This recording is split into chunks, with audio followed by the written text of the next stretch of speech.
শ্রীমদ্ ভগবদ্গীতা যথাযথ দ্বিতীয় অধ্যায় সাংখ্যযোগ শ্লোক নাম্বার ৩ ক্লেবম্মাস্মগে মহাপার্থ নৈত্যস্তত্ত্ব উপপদ্যতে শূদ্রম হৃদয় দুর্বল্যম ত্যক্ত উত্তিষ্ঠ পরন্তপ। শব্দার্থ ক্লেবম ক্লিবত্ব মাস্ম মাস্ম করোনা গম গ্রহণ করো পার্থ হে পৃথাপুত্র ন কখনোই নয় এতাৎ এই তয়ি তোমার উপপদ্যতে উপযুক্ত শূদ্রম ক্ষুদ্র হৃদয় হৃদয়ের দৌর্বল্যম দুর্বলতা ত্যক্ত পরিত্যাগ করে উত্তিষ্ঠ ওঠো পরন্তপ শত্রু দমনকারী। অনুবাদ: হে পার্থ, এই সম্মান হানিকারক ক্লিবতের বশবর্তী হয়েও না। এই ধরনের আচরণ তোমার পক্ষে অনুশোচিত।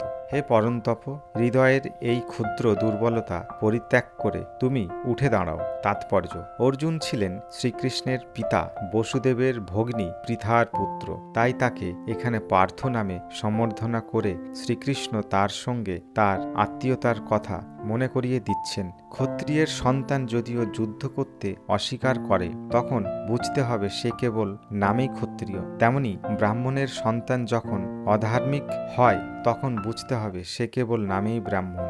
এই ধরনের ব্রাহ্মণ ও ক্ষত্রিয়রা তাদের পিতার অযোগ্য সন্তান, তাই শ্রীকৃষ্ণ চাননি অর্জুন অযোগ্য ক্ষত্রিয় সন্তান বলে কুখ্যাত হোক। অর্জুন ছিলেন শ্রীকৃষ্ণের সবচেয়ে অন্তরঙ্গ বন্ধু এবং শ্রীকৃষ্ণ তথা রথের সারথি হয়ে নিজেই তাকে পরিচালিত করেছিলেন। কিন্তু এই সমস্ত সুযোগ সুবিধা থাকা সত্ত্বেও যদি অর্জুন যুদ্ধ না করে তবে তা হবে নিতান্তই অখ্যাতির বিষয়। তাই শ্রীকৃষ্ণ তাকে বললেন এই রকম আচরণ করা তার পক্ষে অশোভন। অর্জুন যুক্তি দেখিয়েছিলেন অত্যন্ত সম্মানীয় ভীষ্ম ও নিজের আত্মীয়দের প্রতি উদার মনোভাব হেতু তিনি যুদ্ধক্ষেত্র পরিত্যাগ করবেন, কিন্তু শ্রীকৃষ্ণ তাকে বুঝিয়েছিলেন এই ধরনের মহানুভাবতা হৃদয়ের দুর্বলতা ছাড়া আর কিছুই নয়। এই ধরনের ভ্রান্ত মহানুভাবতাকে মহাজনেরা কখনোই অনুমোদন করেননি। সুতরাং শ্রীকৃষ্ণের পরিচালনায় অর্জুনের মতো পুরুষের এই ধরনের মহানুভাবতা